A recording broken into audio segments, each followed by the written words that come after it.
thank you for watching. We begin tonight with the provincial government, who is set to announce nearly $60 million for communities affected by mill reassessments. Communities like Espanola and Dryden saw the value of their local mills reduced by roughly 70%.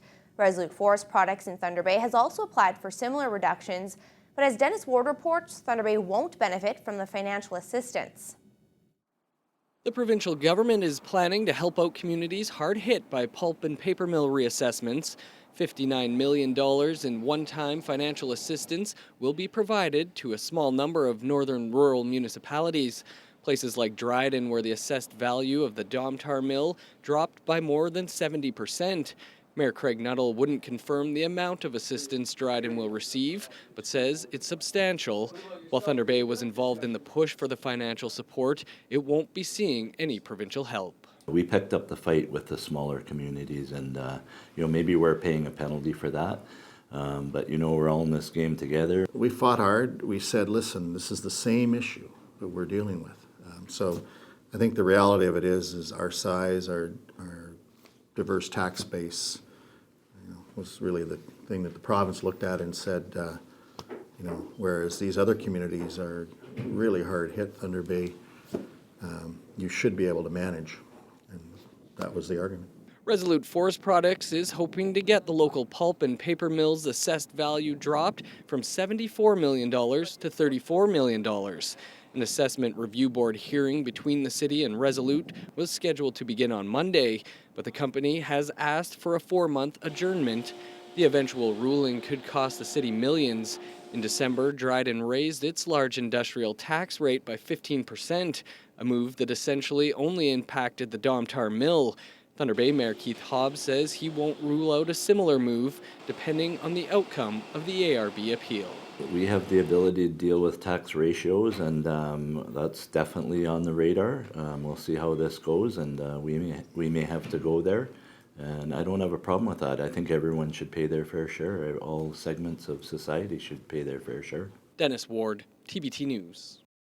Ontario Provincial Police and the North Caribou Lake Police Service are investigating a pair of deaths in the Wigamau Lake First Nation. Officials were notified on the evening of January 20th following the discovery of a woman's body in a residence in that community. Early the next morning, officers located a pickup truck on a nearby remote road that is thought to have been connected to the death. The body of a man was located near the truck. The identities of the two deceased have not been released. Wigamau Lake is located about 300 kilometers north of Sioux Lookout. Well, frustration has set in for the mayor of Greenstone over a stalled plan to reopen a sawmill in the municipality. Talks to fire up a facility in Long Lac began a year ago and are continuing. Provincial and municipal politicians are keeping fairly tight-lipped on what the challenges are, but as Dennis Ward reports, they remain optimistic a deal will be reached. The Buchanan-owned Long Lake Forest Products, under a new name, has applied for a license to fire up the Long Lac sawmill. But Greenstone Mayor Ron Beaulieu says he's been told Buchanan hasn't submitted a business plan to the MNR for that license. A sawmill in the area is said to be key to the operation of AV Burla and its pulp mill in Terrace Bay. Beaulieu says the issue is complex and troubling. Very frustrating. I think that this sawmill issue is... And how do we point fingers to who or what? The way I understand it is it's beyond everybody's control at this time. And I don't know how to really explain it. There is an owner of the sawmill, and the owner of the sawmill is looking for a license, and basically he's telling us that he's not receiving his license. The Greenstone mayor isn't the only person who wants to see the mill reopen. So does the Minister of Northern Development and Mines. Michael Gravel says the Long Lac facility has a valued role to play in conjunction with the Terrace Bay mill, but there are issues around the use of the forest and financing. It's not always more complicated than it should be, but sometimes it is, and this is probably an example of that, being a number of factors at play that require us to make sure we get this right, and we're going to make sure that we do, so that indeed when the operation hopefully is reopened, it will stay open. Gravel has said in the past there will be no financial assistance from the province for the Buchanan Group if it reopens the idled sawmill. Dennis Ward, TBT News. Emotions were dialed up at a recent meeting in Dryden, informing the public of the city's police dispatch calls moving to Owen Sound. The move is the latest cost-cutting measure for Dryden, whose financial crisis has dominated the headlines over the past year. John Thompson reports. The crowd at the meeting was mostly made up of Dryden Police Service employees. They hurled heated questions at their chief, the police board chair, and the chief of police for Owen Sound, where their dispatch center will be relocated. Cindy Skeen is among more than a dozen dispatch employees who will be laid off as a result of the 5-year deal to outsource incoming calls. Me losing my job isn't the big issue here. Of course I'm devastated. I'm a mom. I teach all these guys like my kids. I worry about them. One of the comments that one officer made to me is, I told my wife to sue when something happens because something's going to happen. That scares me. Ann Tachik represents the Dryden Police Association. She says she's standing with her members who are losing their jobs and is calling for a meeting with the police board to ensure officers understand the impact of the changes. It's how are we going to conduct business and how are we going to be held accountable to the community? And am I going to be safe? And if I'm not safe, neither is the community. Police Board Chair Peter Andrusko expected the emotional response. He says the dispatch center lost over $700,000 in 2013.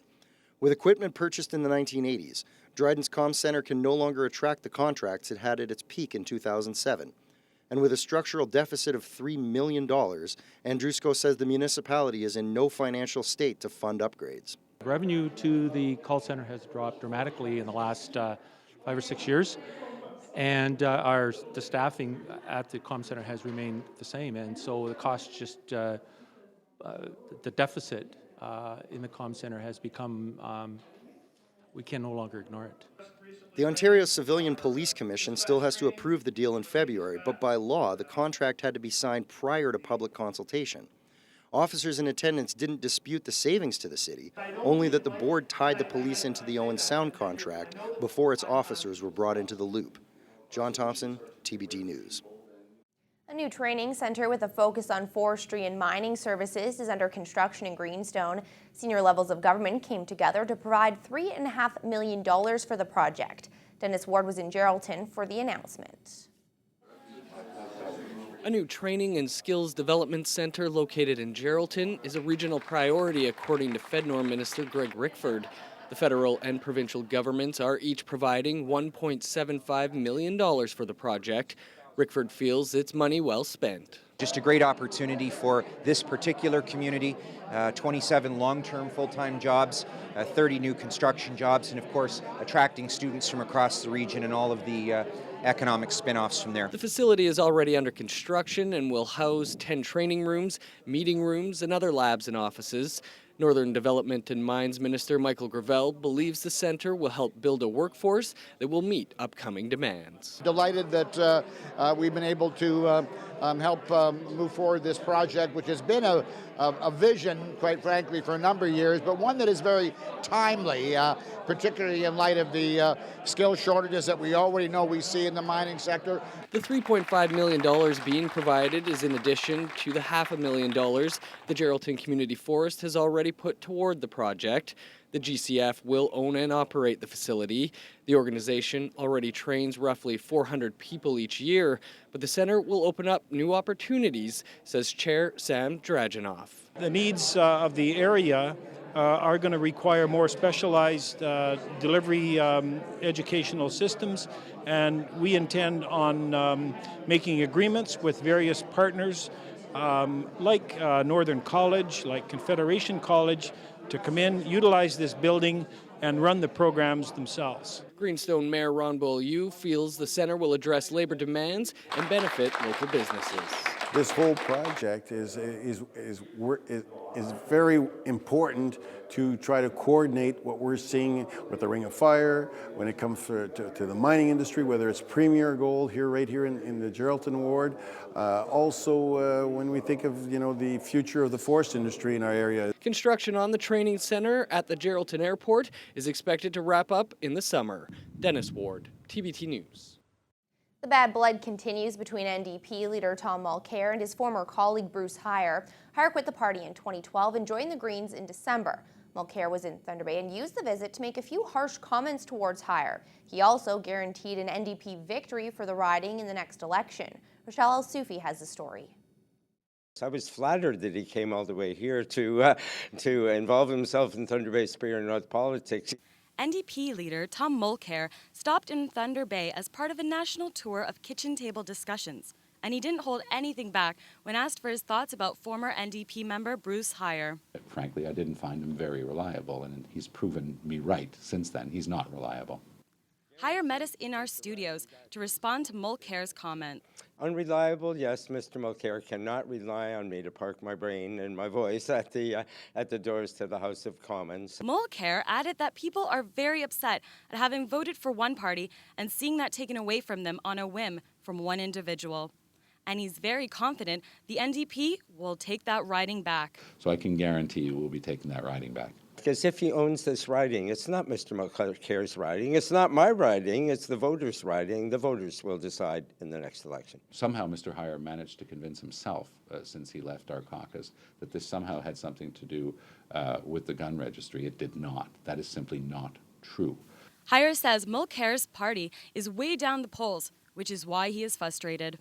I think the clip shows he's kind of an angry and controlling man, and I can't do anything about that. We asked Heyer if he had a realistic chance as a Green candidate in this upcoming election. He says he's the same person he was a month ago when he was an independent MP, and he'll let the voters decide who should best serve the riding. The next election will be October 19th, 2015. Rochelle Sufi, TBT News. The city of Dryden is trying to rise above its financial crisis and build a 2014 budget with a 0% tax increase. That's no small task considering the city estimates its operating deficit at around $3 million. Dryden accepted nearly all of the consultants' recommendations in its operational service review and is now moving on to address 13 savings opportunities relating to staffing, which were discussed in camera. After $1 million in staff reductions last year, the city had to pay out $500,000 in severance pay. According to Chief Administrative Officer Andre Larrabee, KPMG consultants didn't make those calculations for future staff changes, and it's now up to his transition team. What we have to do is do the proper calculation. We're in discussions with our lawyers to ensure that we are not shortchanging anybody and making an offer that is not reasonable. After 23 years in working for the city, the last thing you want to have is put somebody out the door with a check of 2 weeks' payment. Dryden is aiming to release its 2014 budget in February. This past Thursday, the city took the rare step of issuing a press release to dismiss online rumors about possible service cuts. People were expressing concerns about possible closures of the Dryden Pool and Recreation Complex. The city says no decisions on these operations have been made. Well, coming up after the break, we'll have more on the budget crunch in Dryden, including the potential impact on the local museum.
Welcome back. Well, municipal budget cuts could deeply impact or even close the Dryden Museum this year.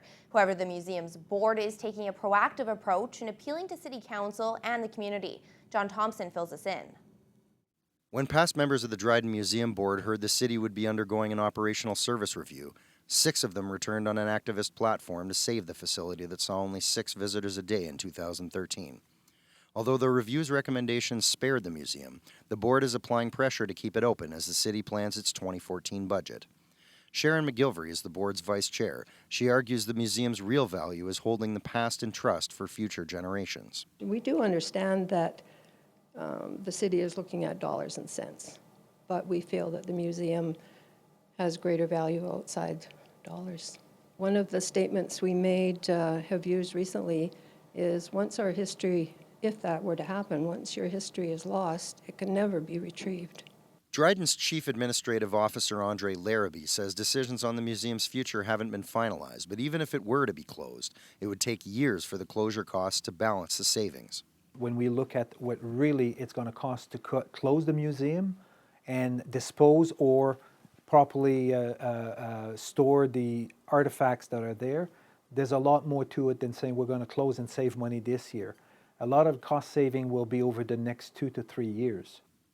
As it launches a membership drive and pledges to new fundraising activities, the museum holds a strategic plan that expired over a year ago. The museum board says it can't create that plan until it knows if the stories of Dryden's past will be told in the city's future. John Thompson, TBT News. Consultation is underway as the Wynne government begins to shape the 2014 provincial budget.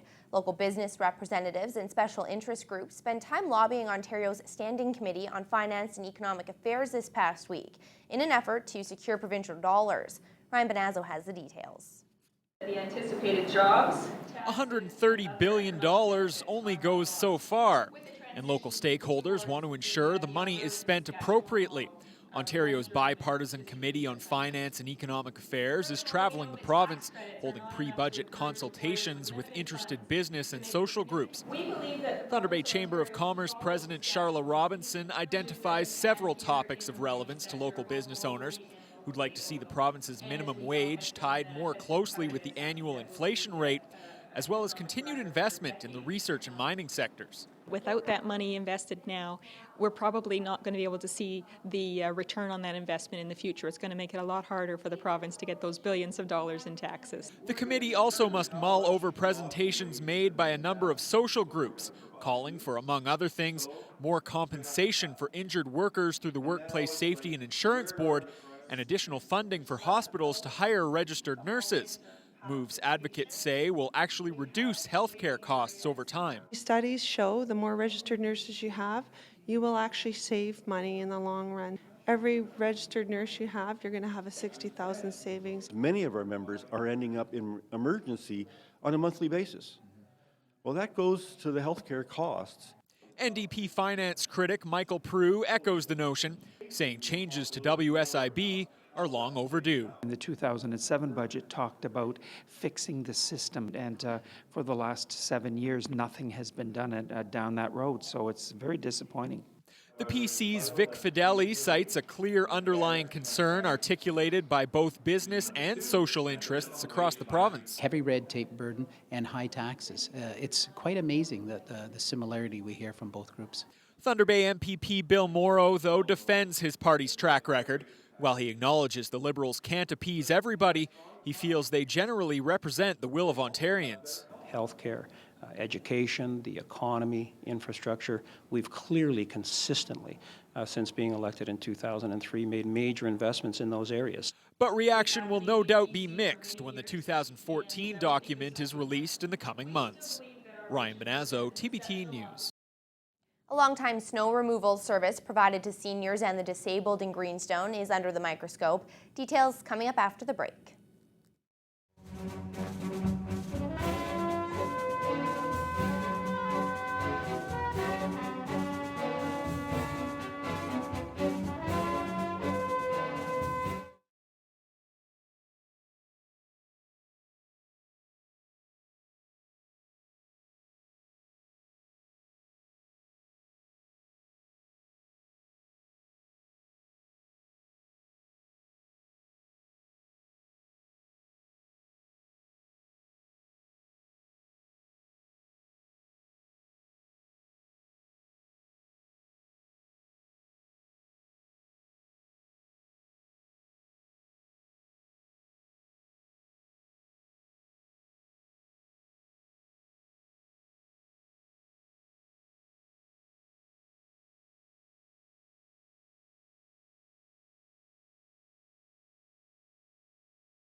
Welcome back. Well, they're called windrows, but they're better known as the snow left behind in your driveway after a plow cleans your street. Most people are left to shoveling away the piles of snow, but the municipality of Greenstone has cleared those banks away for the driveways of seniors and the disabled for years. Well, now facing a budget crunch, mayor and council are looking to end the program. Dennis Ward has more.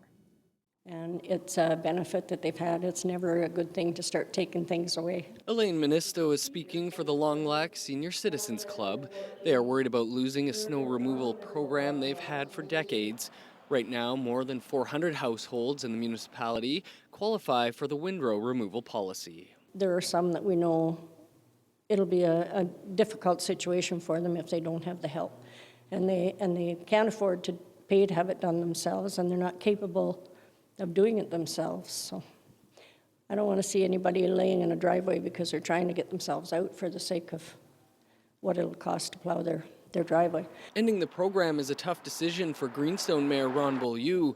He helped implement the program back in the 1980s when he was mayor of Long Lac. At the time, they didn't just do the windrows, they also cleared the entire driveway for seniors who qualified. You got to remember, back then it was a smaller percentage of people that were seniors. We had younger people working in our communities, and the population was a younger population than we are today. Today we're aging, there's more seniors in our community, so that's why it's more important for us to consult. Clearing the snow built up on the driveways of those who qualify is costing the municipality close to $200,000 a year. Ministo, who is a former member of council, understands the budget restraints, but she can think of a few ways to save some money. I just said to Mayor Beaulieu in there, I can figure out one way that you can cut a couple of $100,000, and that's to cut a couple of councillors off. I don't believe you need 9 councillors for Greenstone. The population isn't there to support it, I don't believe. Council will be discussing the snow removal policy at its meeting next month. Dennis Ward, TVT News. Dryden has become the latest community looking to combat racism. Singer Cheyenne Havorka, filmmaker Michelle DeRosier, and photographers Adrian Fox and Brent Wesley will host a gathering at the Center in Dryden on Friday night. The Dryden Area Anti-Racism Network has been planning its launch for over a year, studying similar initiatives across the country. Patty Van leads the network and says most people in Dryden aren't racist and are beginning to jump on board now that the movement's wheels are turning. It's just taken off, and people are having discussions at work, at home, and in social events about it. So I don't think it's dividing. I think it had to be said, and a lot of people knew that racism had to be a word, had to come out. And now that it's out, people are agreeing, yeah, there's something we have to do about it. Besides an event scheduled for Friday night, Van says the network aims to create anti-racism programming for organizations and work environments over the next 2 years. Thank you for watching this evening. See you again next time.